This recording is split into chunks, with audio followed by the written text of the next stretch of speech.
क्या दिन दिखा रही है सियासत की धूप छांव। जो कल सपूत थे वो कपूतों में आ गए, थे इस कदर अजीम के पैरों में ताज थे, इतने हुए जलील के जूतों में आ गए। बहुत बहुत शुक्रिया। मोहतरम चेयरमैन साहब, आपने मुझे बोलने का मौका दिया। मैं शुरुआत में बताना चाह रहा हूं कि मैं हुकूमत की तरफ से लाए गए इस रेजोल्यूशन की मुखालिफत में बोल रहा हूं और मैंने अमेंडमेंट्स भी दिए हैं प्रेजेंट एड्रेस के लिए। और चेयरमैन साहब, आप उर्दू को जानते हैं। किसी एक शायर ने शायद बरसर इख्तिदार जमात के लिए ये शेर कहा होगा कि उसूल बेचकर मसनद ख़रीदने वालों, निगाह अहले वफ़ा में बहुत हक़ीर हो तुम। वतन का पास तुम्हें था ना होगा कभी कि अपने हिर्स के बंदे हो, बेज़मीर हो तुम। इज़्ज़त नफ्स किसी शख्स की महफूज नहीं, अब तो अपने ही निगहबानों से डर लगता है। डंके की चोट पे जालिम को बुरा कहता हूँ, मुझे सूली से न जिंदानों से डर लगता है। मोहतरम चेयरमैन साहब, मैं आज इन लोगों की तरफ से बोल रहा हूँ जो दिखते तो हैं, जिनके बारे में बात तो होती है मगर उनकी कोई नहीं सुनता। मैं उनके बारे में बोल रहा हूँ जिनके बारे में वज़ीर आज़म मोदी ने कहा था कि घुसपैठी है। मैं उन बेटियों और माओं के बारे में कह रहा हूँ जिनके बारे में मोदी ने कहा कि ज़्यादा बच्चे पैदा करते। मैं उन मासूम नौजवानों के बारे में कह रहा हूँ जिनको मॉब लिंचिंग के ज़रिए मारा जा रहा है। मैं उन बेज़ुबान माँ और बाप के बारे में बोल रहा हूँ जिनकी औलाद आज इस हुकूमत के गलत क़ानून के चक्कर में जेलों में सड़ रहे हैं। सर, मैं दस्तूर जब इस ऐवान में बन रहा था, संविधान बन रहा था, तो उस वक्त अलहदा वोटर लिस्ट और इंतखाबी रिजर्वेशन की बात आई तो उस वक्त के हमारे फाउंडिंग फादर्स ने, हमारे बुज़ुर्गों ने, दोनों समुदाय के हिंदू और मुसलमानों ने फ़ैसला किया कि हम इस पर राज़ी नहीं होंगे। बल्कि उन्होंने क्या कहा था हमारे फाउंडिंग फादर्स ने, उन्होंने मुखालिफत की थी अलहदा वोटर लिस्ट की और इंतखाबी रिजर्वेशन की। उन्होंने कहा था, I quote sir, it is the duty of majority community to ensure that minorities are elected in the representative numbers. BJP मुसलमानों की नफरत पर जीतती है और मुसलमानों के नाम निहाद मसीहा मुसलमानों के 90% ज़्यादा वोट हासिल करते हैं, मगर फिर भी इस ऐवान के दरवाजे नहीं खुलते मुसलमानों के लिए और सिर्फ 4% मुसलमान जीत कर आते हैं। सर, संविधान सिर्फ एक किताब नहीं है जिसे चूमा जाए, संविधान एक किताब नहीं है जिसे दिखाया जाए, संविधान एक सिंबल भी है, मगर संविधान एक हमारे बुजुर्गों के ख्वाबों की किताब है।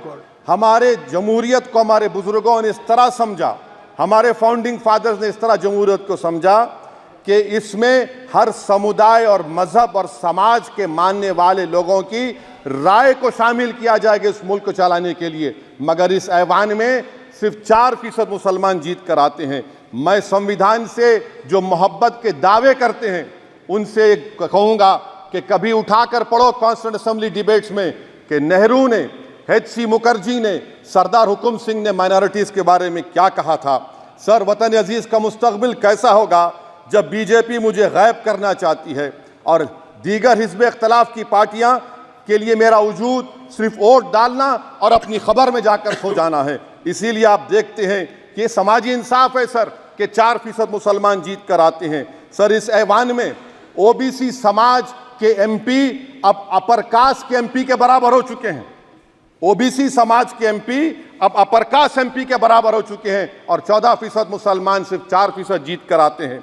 CSDS का डेटा ये बताता है कि इस मुल्क में जो वोट बैंक है, जो एक मुश्त वोट डालता है, वो अपर कास्ट का है। मुसलमान का कभी ना वोट बैंक था ना कभी रहेगा। सर, 4 जून के बाद 6 मुसलमानों की मॉब लिंचिंग हुई, 11 घरों को मध्य प्रदेश में मोदी के बुलडोजर ने निस्तो नाबूद कर दिया। हिमाचल प्रदेश में एक मुसलमान की एक दुकान को लूट लिया गया और हिज़्ब इख्तिलाफ की पार्टियों की तरफ से सन्नाटा है। शायद अब वक्त आ चुका है कि लफ्ज़ मुसलमान का नाम लेना भी अब उस पर पाबंदी आयद कर दी जाएगी। सर, मैं ये बात बताना चाह रहा हूँ कि नरेंद्र मोदी को जो मैंडेट मिला है। एक मिनट, आप लोग बैठ जाएं, कृपया आप लोग बैठ जाएं। श्री मनसुख मांडविया जी, आप लोग बैठ जाएं, कृपया माननीय सदस्य बैठ जाएं। श्री मनसुख मांडविया जी, कृपया आप लोग बैठ जाएं। अपने प्रारंभिक आप लोग बैठ जाएं, आप लोग बैठ जाएं। माननीय सदस्य ने अपने प्रारंभिक भाषण में जो शब्द प्रयोग करा है उसको ऑथेंटिकेट करा जाए। और अभी उन्होंने उल्लेख करा कि मोदी के बुलडोजर ने वहाँ मॉब लिंचिंग करा है, उसको भी ऑथेंटिकेट करा जाए। निश्चित तौर से इसको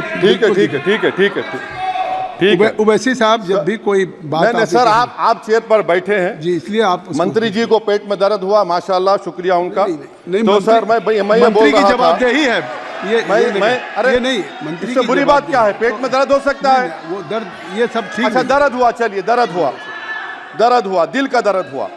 तो सर, जो नरेंद्र मोदी को मैंडेट मिला है वो सिर्फ और सिर्फ मुसलमानों की नफरत पर हिंदुत्व की वजह से मिला है। I would like to say it is not Modi's in dock but every single person voted him despite his anti Muslim voice. And I would like to tell the opposition parties, this is not a moral victory for you, this is a victory of majoritarianism. Everyone should contemplate and do introspection. Why is it that the OBCs and the upper caste are getting their due representation? Why are the Muslims not getting? Are we here only to vote for you and not to get elected? If that is the case, please tell us that we are only here to vote for you. Sir, आज भारत के आधे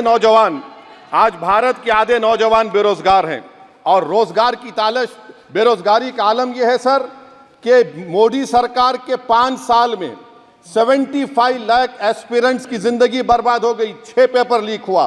बेरोजगारी का आलम यह है sir कि Russia जा रहे हैं, वहां जाकर अपनी जानों को दे रहे हैं। बेरोजगारी का आलम यह है कि नरेंद्र मोदी रोजगार का कैंप चलाती है नौजवानों के लिए कि तुम इजराइल में जाकर काम करो, उनको कैनन फॉडर बना रही है ताकि फलस्तीनियों की जायदादों को हड़प कर सके। ये भी कंक्लूड कर। अरे सर, मेरा टाइम है। कहाँ टाइम है सर? आप ये टाइम ले लिए मेरा। सर मैं 2 मिनट दीजिए। ये विश्वगुरु की पॉलिसी है। इजराइल को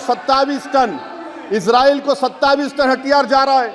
9 मिलियन भारत के लोग गल्फ में काम करते हैं, क्या असर पड़ेगा? 47,000 इजरायली फलस्तीनी मार चुके हैं। क्या है हमारी पॉलिसी सर? क्यों हथियार दे रहे हैं सर? नस्लकशी हो रही है। सदर जमहूरिया के खुतबे में राष्ट्रपति के सर, मैं उसी पे बोल रहा हूं सर, उसमें लिखा हुआ है फॉरेन पॉलिसी के ऊपर, आप पैराग्राफ नंबर 25 देख लीजिए। सदर जमहूरिया में सैचुरेशन अप्रोच है। क्यों नहीं मोदी सरकार माइनॉरिटीज को फ्री स्कॉलरशिप को डिमांड करती है सर? उसका आपने बजट कम कर दिया। सर, बनारस का बुनकर 18 महीने से मंडी का शिकार है, सूरत और बेंगलुरु जा रहा है। सर आखिरी बात कंक्लूड कर रहा हूं, आखिरी बात सर, पनून केस में निखिल गुप्ता, मोदी ने कहा था कि हम घर में घुसकर मारा, तो निखिल गुप्ता को किसने ऑर्डर दिया था पनून को मारने का? अगर नहीं दिया तो उसको बचाइए, और अगर दिया नहीं तो फिर उस पर पीएमएलए क्यों नहीं लगाते? और सर समाप्त करो। कमेटी बनाई आपने, उसका क्या हुआ? सर हम एससीओ को नहीं जा रहे। सर मैं आपको बता रहा हूं कि मैं अपनी इस तकरीर को टीपू सुल्तान की नजर, सुनिए सर, अब हो गया खत्म कर रहा हूं सर। मैं अपनी तकरीर को टीपू सुल्तान के नजर कर रहा हूं। ये टीपू सुल्तान की फोटो है, क्या आप इससे भी नफरत करेंगे सर? ये संविधान में टीपू सुल्तान की फोटो है जिस पर वल्लभ भाई पटेल ने साइन किया, श्यामा प्रसाद मुखर्जी ने साइन किया। ये आपकी नफरत है सर। आखिर में मैं अपनी बात को खत्म कर रहा हूं इस शेर पर कि क्या दिन दिखा रही है सियासत की धूप छांव, जो कल सपूत थे वो कपूतों में आ गए, थे इस कदर अजीम के पैरों में ताज थे, इतने हुए जलील के जूतों में आ गए। बहुत बहुत शुक्रिया सर।